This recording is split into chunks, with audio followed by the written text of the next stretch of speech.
دیکھیے ہر پیغمبر کو اللہ نے معراج عطا کی، بے شک حد تو یہ ہے کہ میرے مصطفیٰ کے صدقے میں اللہ غلاموں کو بھی معراج عطا کرتا ہے، بے شک مگر ہر ایک کی معراج اس کے مقام و مرتبے کے اعتبار سے ہے۔ حضرت آدم کو اللہ نے معراج عطا کی کہ اللہ نے ان کی توبہ کو قبول فرما لیا۔ حضرت نوح کو اللہ نے معراج عطا کی کہ اللہ رب العزت نے ان کی کشتی کو کنارے لگا دیا۔ حضرت موسیٰ کو اللہ نے معراج عطا کی کہ دریائے نیل سے ان کو پار لگا دیا۔ حضرت صالح کو اللہ نے معراج عطا کی کہ پروردگار نے ان کو اونٹنی کے ذریعے سے خیر کی طرف، بھلائی کی طرف لے آیا۔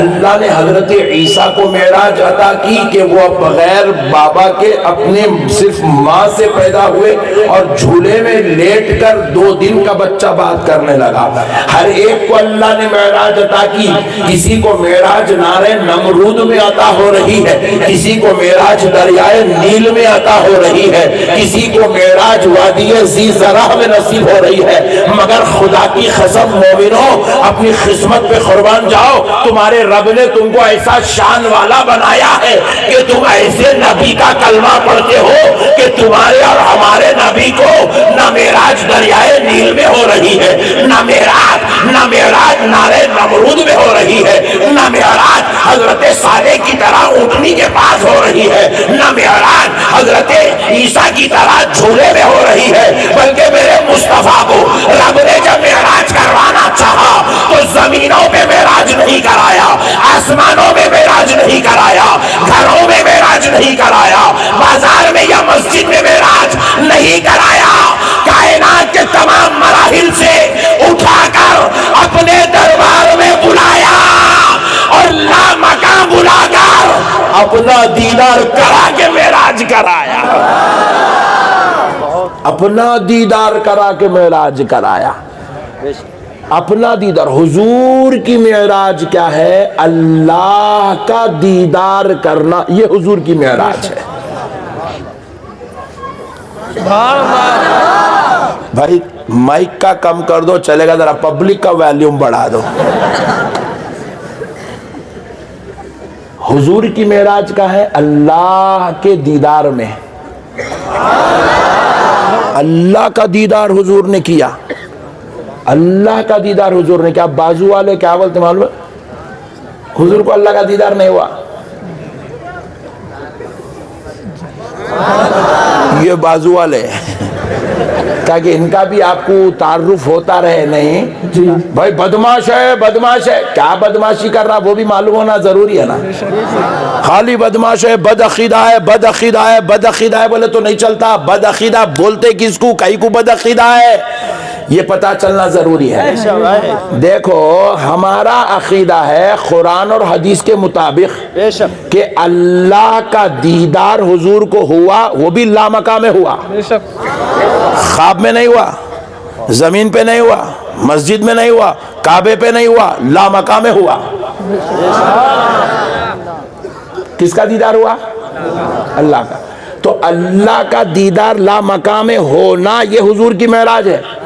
اب ہم بازو والوں سے ہمارا ٹینشن کیا ہے؟ ہمارے کئی نوجوان بچے بزرے مول صاحب اتنا اچھا بولتے، میاں چوپ بھابیوں کے پیچھے پڑے ہوئے رہتے، کئی کو ان کے پیچھے پڑتے ہیں نو، کیا تو بھی ٹینشن ہے ان کا؟ یہ ٹینشن ہے انہیں۔ کیا بولتا؟ حضور کو اللہ کا دیدار نہیں ہوا، حضور کو اللہ کا دیدار نہیں ہوا۔ اس کا کام ہی چاہیے ہم لوگ جو ہوا بولتے، انہیں نہیں ہوا بولتا۔ ہمارا اس کا جھگڑا یہی ہے، ہم بولتے حضور حاضر و ناظر ہے، انہیں بولتا نہیں ہے۔ ہم بولتے حضور کو علم غیب ہے، انہیں بولتا نہیں ہے۔ ہم بولتے حضور لامکان کے مکی ہے، انہیں بولتا نہیں ہے۔ ہم بولتے ہیں حضور اپنے امت کے گناہگاروں کی شفاعت کرا کر ساری گناہگار امت کو جنت میں لے جائیں گے۔ ہاں میڈر کا بم پھوٹا گیا، پبلک بولنے کو تیار نہیں ہے، بیچارہ مائک چھوڑنے کو تیار نہیں ہے۔ بڑا ڈینجر ماحول ہے بسوا کلیان کا۔ تو اب مسئلے کو سنو، اب مسئلے کو سنو، تو ہم جو کہتے ہیں حضور کو یہ شان ہے، بازو والا بولتا نہیں ہے، بازو والا بولے تو نہیں بھائی کو دیکھ رہے گا تم لوگ، یہ تو اندر والے ہیں، وہ بازو والا جو آج مجلس میں نہیں آیا۔ ہم بولتے حضور شافع محشر ہے، انہیں بولتا نہیں ہے۔ ہم کہتے ہیں حضور مغفرت کروائیں گے، شفاعت کرائیں گے، گناہگاروں کو بخشوا کر جنت میں لے جائیں گے، بازو والا بولتا نہیں۔ مسئلہ کو سمجھو، میں آپ کو مذاق نہیں کر رہا ہوں، عقیدے میں کیا ٹینشن ہے وہ بتا رہا ہوں۔ ہمارے میں ان میں فرق کیا ہے، ہمارے میں ان میں فرق کیا ہے؟ آپ لوگ بولتے رہتے نا کئی کو لڑنے کے مارتے جی ملسامہ کس واسطے لڑتے؟ ٹینشن یہ ہے کہ اگر کوئی ہمیں برا کہے تو ہم برداشت کر لیں گے، احمد نقشبندی صاحب کو کوئی برا کہے وہ تو بیچارے روزانہ بولتے رہتے، ان کی آتما کو شانتی نہیں ملتی جب تک میرے کو برا نہیں بولتا۔ تو اب جب تک انہیں برا نہیں بولتا اس کو سکون نہیں ملتا، بھائی ہمارے کو برا بول ہم برداشت کریں گے، ہمارے باپ دادا کو تو کمیاں بیان کر ہم برداشت کریں گے، مگر ہم نے جس کا کلمہ پڑھ کے ہم ایمان والے ہوئے ہیں، ہم جس کا کلمہ پڑھ کے خدا کو پہچاننے والے بنے ہیں، جس کی غلامی نے ہمیں مسلمان بنا دیا، اگر کوئی اس نبی کی بے ادبی کرے، اس نبی کی گستاخی کرے، اس نبی کی عظمت میں کمی کرے، اس نبی کے بارے میں ان کی شان کو گھٹانے والی گفتگو کرے، تو اہل سنت نے ڈیسائیڈ کر لیا ہم جان دینا تو گوارا کر سکتے ہیں، مگر مصطفیٰ کی بے ادبی کو برداشت نہیں کر سکتے۔ نعرہ تکبیر، نعرہ رسالت، نعرہ رسالت، مسلک اہل سنت، بہت ڈینجر پبلک ہے بھائی، نبی کی عظمت سن گیا، سبحان اللہ سبحان اللہ۔ ایسا محسوس ہو رہا ہے، یہ دیوارہ بھی اتنے پرانے ہیں آزو بازو کے ہیں، ایسا محسوس ہو رہا ہے کہ گورنمنٹ ہاسپٹل میں خطاب ہو رہا ہے اور سارے مریض سامنے بیٹھے ہوئے ہیں۔ اتنا ٹھنڈا ماحول، اللہ رحم کرے ایسے ماحول پر۔ ارے تم عاشق ہے نہیں؟ بولو جی، اپنے آقا کی تعریف سنے تو بے ساختہ ہو جانا یہ تمہارے غلامی کی علامت ہے۔ اور تم سنو،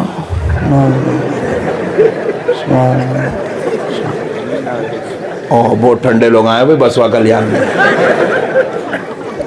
اب مسئلے کو سمجھو دوستو، یہی فرق ہے ہمارے میں بازو والوں میں، بازو والوں تو نہیں ہے۔ اچھا دیکھو، حضور کی عظمت کا انکار کرنا یہ 14ویں صدی کے اب کی جماعت والوں کا طریقہ نہیں ہے، یہ طریقہ روز اول سے ہے۔ جتنے گستاخ دنیا میں گزرے ہیں، جتنے بے ادب گزرے ہیں، جتنے منافقین گزرے ہیں، جتنے غدار گزرے ہیں، ان کا طریقہ یہی رہا کہ وہ ہمیشہ حضور کی عظمتوں کی کمی بیان کرتے تھے، حضور کی عظمت کو قبول نہیں کرتے تھے، حضور کو اپنی طرح سمجھتے تھے، حضور کی عظمتوں کو گھٹانے کی کوشش کرتے۔ اور سنو اے بسوا کلیان کے مسلمانوں، سنو، نبی کی عظمت کو گھٹانا منافقوں، باغیوں، کافروں، غداروں کا طریقہ رہا، اور نبی کی عظمت کو سر چڑھ کے بیان کرنا یہ صحابہ اور عاشقوں کا طریقہ رہا۔ یہ صحابہ اور ذرا دور سے بولو عاشقوں کا طریقہ رہا۔ اب ایک مسئلہ سناتا ہوں، سنو۔ حضور صلی اللہ علیہ وسلم معراج سے فارغ ہوئے، اللہ نے اپنا دیدار کرایا اور حضور کو زمین پر واپس بڑی شان و عزت کے ساتھ روانہ کیا۔ حضور دنیا میں تشریف لائے، دوسرے دن صبح حضور صحابہ سے کہنے لگے، مجلس میں کہنے لگے جس میں صحابہ کے ساتھ کچھ منافقین بھی بیٹھے ہوئے ہیں، اور آمنہ کا لال بیان کر رہا ہے کہ کل رات میرے پروردگار نے مجھ کو اپنے دیدار سے مشرف کیا، اور میں یہاں سے بیت المقدس گیا، بیت المقدس میں میں نے انبیاء کی امامت کی، وہاں سے میں پورے عالم ارزخ، عالم برزخ کا دورہ کرتے ہوئے میں آسمانوں کا سفر کیا، فلاں آسمان میں فلاں پیغمبر، فلاں آسمان میں فلاں پیغمبر، فلاں آسمان میں فلاں پیغمبر سے ملاقات کی، حتیٰ کہ میں سدرۃ المنتہا تک پہنچا، مقام جبرائیل پر میں نے 2 رکعت جبریل کی خواہش پر ادا کیا، پھر اس کے بعد میں اس سے آگے بڑھا، رف کا سفر کیا، کرسی کا سفر کیا، پھر یہاں تک کہ میں عرش بری پر پہنچا۔ میرے رب نے مجھ سے کہا کہ اے پیارے محمد، عرش کے پہلے نالین نہ اتارو، نالین پہن کے آؤ تاکہ ہمارے عرش کو تمہاری نالین چھومنے کا شرف نصیب ہو جائے۔ تھوڑا جذبہ بڑھا تم لوگوں کا، وہ ہوتا نہیں مریض کو انجیکشن دیتے دیتے تھوڑا تھوڑا ٹھیک ہوتا، دیکھو وہ سچویشن واقعی ہاسپٹل میں ہے اپن آج، ٹینشن نہ کرو تم۔ تو اب ہوا کیا، رب ذوالجلال نے اپنے حبیب کو نالین کے ساتھ اپنے عرش پہ بلایا، حضور تشریف لے گئے، پھر اس کے بعد اللہ نے جہاں تک چاہا حضور وہاں تشریف لے گئے، لامکان تشریف لے گئے۔ حضور نے جب یہ سارے واقعات کو بیان کیا تو زمین پر مسجد میں میرے آقا کے مجلس میں جب بیٹھنے والے کچھ صحابہ بھی ہیں اور ان کے ساتھ کچھ منافقین بھی ہیں، کچھ یہودی بھی ہیں، کچھ کفار بھی ہیں، سب بیٹھے ہوئے ہیں، کیونکہ اب یہ سب مجلس میں بیٹھ کے سنتے تھے حضور آخر بولتے کیا ہیں، محمد کی مجلس میں باتیں کیا ہوتی ہے، تذکرے کیا ہوتے ہیں، یہ سنا کرتے تھے۔ جب پیارے مصطفیٰ سنانے لگے وہ سب سن رہے ہیں، صحابہ خوش ہو رہے تھے، منافقین کے چہرے اترتے جا رہے تھے، منافقین کے چہرے اترتے جا رہے تھے۔ اب ہوا کیا، ایک منافق مجلس سے اٹھ کے نکل گیا، بولے رات آسمانوں میں بھی گئے گتے، عرش پہ بھی گئے گتے، رب کا دیدار کرے، پھر رات میں جو واپس آ بھی گئے گتے، بیت المقدس کو بھی گئے گتے، وہاں پہ امامت بھی کرے گتے، یہ بھی کرے۔ یہ کیسا ہو سکتا ہے بھائی، وہ فلسطین وہاں، مکہ یہاں، یہ کیسا ممکن ہے؟ میں بھی بولا آپ کو، میں اب بھی گھر سے نکلا عصر کے بعد دلی کو گیا، مغرب پھر بسوا کلیان میں پڑا، بولے تو آپ کیا بولیں، ارے بہت خطرناک دیر ہے مولانا، کیونکہ یہ آپ کے میرے لیے ممکن نہیں ہے، کیونکہ ہم لوگ عام درجے کے لوگ ہیں، اور وہ مکے کے منافق بھی نبی کو اپنی طرح سمجھ رہے تھے، اس لیے یہ بات کو قبول نہیں کر سک رہے تھے، کیونکہ وہ بھی نبی کو عام انسان سمجھ رہے تھے، تو وہ بھی منافق نبی کو اپنی طرح سمجھتے تھے، یہ بھی منافق نبی کو اپنی طرح سمجھتے ہیں۔ جو نبی کو اپنی طرح سمجھتا ہے وہ نبی کی شان و عظمت کو قبول نہیں کر سکتا، وہی عظمت کو قبول کر سکتا ہے جو اپنے کو نبی کا غلام اور نبی کو خدا کا محبوب سمجھتا ہے۔ حضور کی عظمت سمجھنے کے لیے پہلے حضور کو پہچاننا ضروری ہے۔ تو اب آؤ پیارے دوستو، اب حضور نے بیان کیا تو وہ منافق مسجد سے اٹھ کے نکل کے جانے لگا، بولے ہونٹتے نکل گیا، برداشت نہیں ہوا، کلیجہ پورا چھنی چھنی ہو گیا، جانے لگا۔ اتفاق ایسا ہوا راستے میں حضرت ابو بکر سے ملاقات ہوئی۔ کس سے؟ اس وقت حضرت ابو بکر وہ مجلس میں نہیں تھے، وہ اپنے گھر تھے، گھر سے آ رہے تھے، منافق مجلس سے نکلا، جانے لگا، رسول اللہ کی مجلس سے نکل کے جا رہا ہے، راستے میں حضرت ابو بکر سے ملاقات ہوئی تو کہا ابو بکر، ہم نے سنا ہے تمہارے نبی مجلس میں کہہ رہے ہیں کہ راتوں رات ان کو بیت المقدس جانے کا موقع ملا، وہ بیت المقدس گئے بھی ہیں، انبیاء کی امامت بھی کرے ہیں اور واپس بھی آ گئے ہیں۔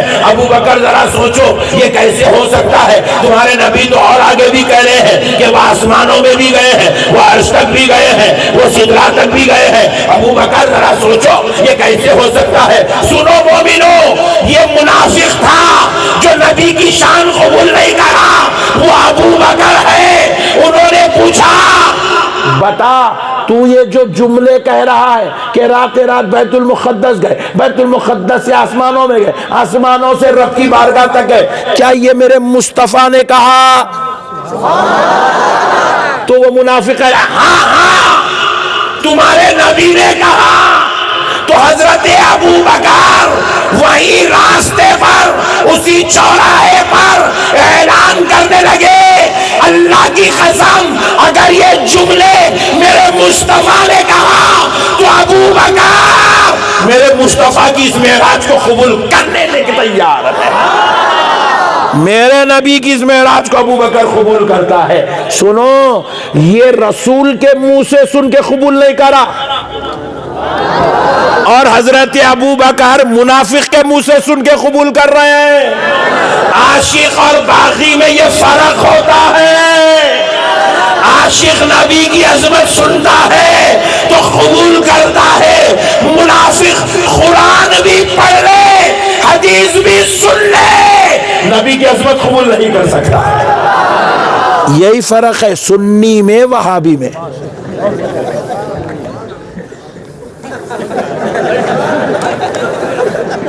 ابھی مولانا بیان کرے، میں بھی تھوڑی دیر کے لیے چکر کھا گیا، آخر یہ وہابی قبول کریں گا کیسا بول کے۔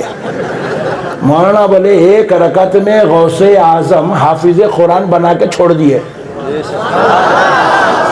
اب اپن عاشق ہے قبول کر لیتے، مگر میرے کو ٹینشن ہوئی انہیں غوث اعظم کچھ قبول نہیں ہے، غوث کے پیچھے نماز پڑھنے والے کو حافظ قرآن کا قبول کرتا ہے۔ بات سمجھ نہیں؟ یہ قبول کرنے کے لیے پہلے دل پاک ہونا ضروری ہے، دل روشن اور منور ہونا ضروری ہے، ہدایت یافتہ ہونا ضروری ہے، باغی کبھی بھی عظمت قبول نہیں کر سکتا۔ اب سنو، حضرت ابو بکر نے نبی کے منہ سے معراج کا واقعہ پہلے نہیں سنا، کسی صحابی کے منہ سے نہیں سنا، قرآن کی آیات سے نہیں سنا، احادیث مصطفیٰ سے نہیں سنا، بلکہ حضرت ابو بکر نے ایک منافق کے منہ سے واقعہ معراج کو سنا تو آپ نے اعلان کیا، اللہ کی قسم اگر یہ میرے نبی کہتے ہیں تو میں اعلان کرتا ہوں میرے نبی نے حق کہا ہے، میرے نبی نے حق کہا ہے، میرے نبی نے حق کہا ہے۔ راتوں رات آمنہ کا لال بیت المقدس کو بھی گیا ہے، وہاں سے آسمانوں میں بھی گیا ہے، وہاں سے عرش بری تک بھی گیا ہے، وہاں سے جہاں تک رب نے چاہا وہاں تک میرا نبی گیا بھی ہے، آیا بھی ہے۔ حضرت ابو بکر کی یہ صداقت کو، یہ قبول کرنے کو جب رب نے دیکھا تو اب تک ابو بکر تھے، اب آسمانوں سے بارگاہ الہی سے ندائیں آنے لگی، ابو بکر تو صدیق ہے، تو صدیق ہے، تو صدیق ہے، تو سچا ہے، تو نے میرے مصطفیٰ کی عظمت کو قبول کر لیا۔